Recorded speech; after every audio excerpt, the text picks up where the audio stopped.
As I think I intimated previously, there has always been a problem with people dropping in and the amount of work that they should or shouldn't do. And we are determined, who founded the group, that it should be a working community. And we think that the alternative to a working community would be a doss house. But you see, when you say we who founded the organisation, one of the people who is now prepared to leave is little Lucille, who I think was one of your founder members. Well, her husband signed on her behalf.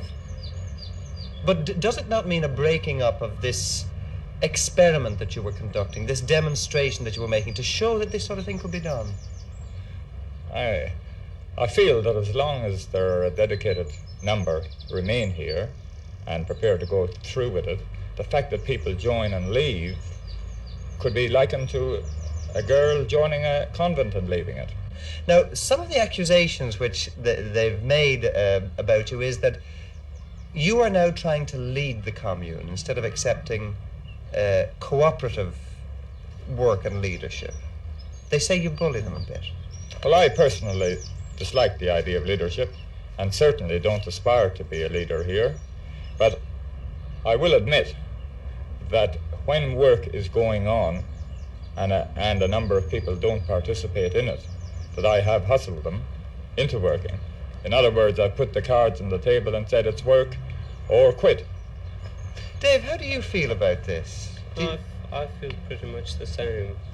The idea of hustling people to get them to work is sad, but we found it to be necessary, basically. And I personally have no objection to Bill, or no feeling that he's trying to be a leader here.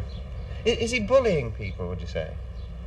I wouldn't put it quite so strongly, no. I mean, he's done no more than, say, I've done or any of the others to try and get people to work. I think it's because Bill's so much older than the rest of us that he considers himself a leader.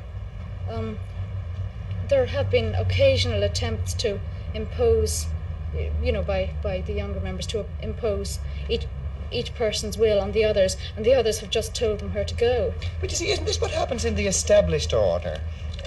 Groups, whether they're anarchist groups or anything else, they do throw up leaders and somebody takes charge, and there's natural resentment to this sort of thing, but on the other hand, it's accepted.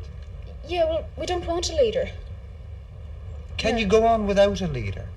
Yeah. Or will you be getting into ever smaller groups, splitting up and splitting up and splitting up until you're No, nothing? I mean, our group started with 6 people, I think it was, the original thing, and it grew to 25, and then when Bill started like this, it went down. Now I think there's about 10 or 11, and of those, we and some others are splitting. Well, the thing is, there is the problem always where a number of people have certain given principles in common. Other people come in who don't share those principles and who may never share them.